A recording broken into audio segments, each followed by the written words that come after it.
Mark సువార్త 4వ అధ్యాయము. ఆయన సముద్ర తీరమున మరలా బోధింపనారంభింపగా బహుజనులు ఆయన యుద్ధకు కూడివచ్చి ఉన్నందున ఆయన సముద్రంలో ఒక దోణి ఎక్కి కూర్చుండెను.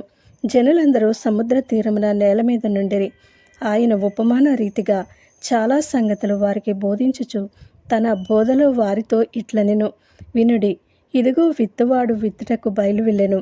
వాడు విత్తుచుండగా కొన్ని విత్తనములు త్రోవ పక్కన పడెను. పక్షులు వచ్చి వాటిని మింగివేసెను. కొన్ని చాలా మన్నులేని రాతి నేలను పడెను.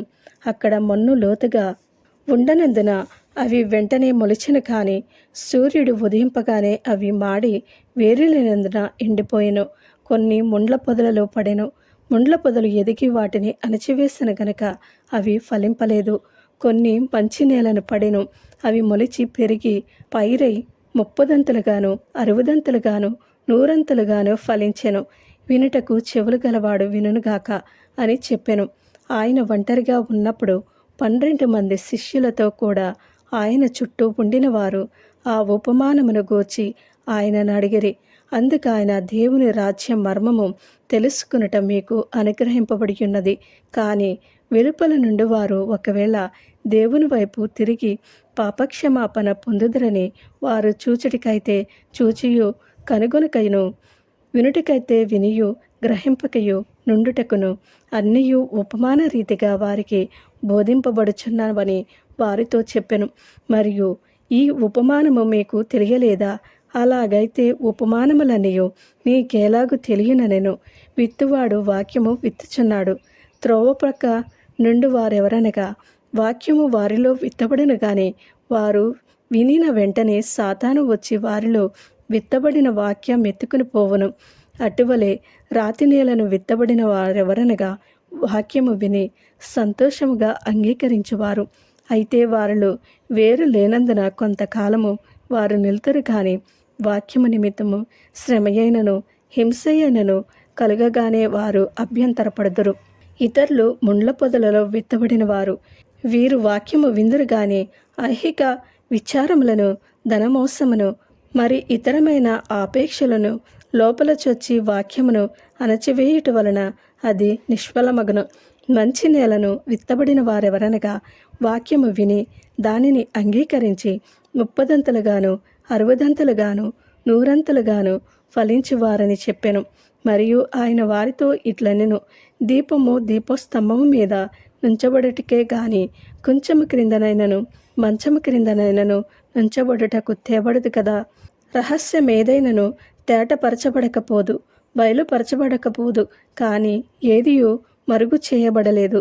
వినుటకు చెవులేవనికైనా నుండిన ఎడల వాడు వినుగాక అనెను. మరియు ఆయన, మీరేమి వినుచున్నారో జాగ్రత్తగా చూచుకునుడి. మీరెట్టి కొలతలతో కొలుతురో మీకును అట్టి కొలతతోనే కొలవబడును. మరి ఎక్కువగా మీకు ఇయ్యబడును. కలిగిన వానికి ఇయ్యబడును, లేని వానికి కలిగినదియు వాని యొద్ద నుండి తీసివేయబడునని వారితో చెప్పెను. మరియు ఆయన, ఒక మనుష్యుడు భూమిలో విత్తనము చల్లి రాత్రింబగలు నిద్రపోవచ్చు మేల్కొనుచు నుండగా వానికి తెలియని రీతిగా ఆ విత్తనము మొలిచి పెరిగినట్లే దేవుని రాజ్యమున్నది. భూమి మొదట మొలకను, తరువాత వెన్నును, అటు తరువాత వెన్నులో ముదురు గింజలను తనంతట తానే పుట్టించును. పంట పండినప్పుడు కోతకాలం వచ్చినదని సేద్యగాడు వెంటనే కొడవలి పెట్టి కోయినని చెప్పెను. మరియు ఆయన ఇట్లనెను, దేవుని రాజ్యము ఎట్లు పోల్చెదము? ఏ ఉపమానముతో దానిని ఉపమించెదమో అది ఆవగింజను పోలియున్నది. ఆవగింజ భూమిలో విత్తబడినప్పుడు భూమి మీదనున్న విత్తనములన్నింటికంటే చిన్నదే గాని విత్తబడిన తరువాత అది మొలిచి ఎదిగి కూర మొక్కలన్నిటికంటే పెద్దదై గొప్ప కొమ్మలు వేయను గనక ఆకాశ పక్షులు దాని నీడను నివసింపగలవనెను. వారికి వినుటకు శక్తి కలిగిన కొలది ఈలాటి అనేకమైన ఉపమానములను చెప్పి ఆయన వారికి వాక్యము బోధించెను. ఉపమానము లేక వారికి బోధింపలేదు. కానీ ఒంటరిగా ఉన్నప్పుడు తన శిష్యులకు అన్నింటినీ విశదపరచెను. ఆ దినమై సాయంకాలమైనప్పుడు ఆయన అద్దరికి పోదుమని వారితో చెప్పగా వారు జనులను పంపివేసి ఆయనను ఉన్నపాటున చిన్న దోణిలో తీసుకుని పోయిరి. ఆయన వెంబడి మరికొన్ని దోణిలు వచ్చెను. అప్పుడు పెద్ద తుఫాను రేగి ఆయన ఉన్న దోణి మీద అలలు కొట్టినందున దోణి నిండిపోయెను. ఆయన దోణి అమరమున తలగడ మీద తలవాల్చుకుని నిద్రించుచుండెను. వారాయనను లేపి, బోధకుడా, మేము నశించిపోవచ్చున్నాము, నీకు చింత లేదా అని ఆయనతో అనిరి. అందుకు ఆయన లేచి గాలిని గద్దించి నిశ్శబ్దమై ఊరుకుండుమని సముద్రముతో చెప్పగా గాలి అణిగి మిక్కిలి నిమ్మళమాయెను. అప్పుడు ఆయన, మీరెందుకు భయపడుచున్నారు?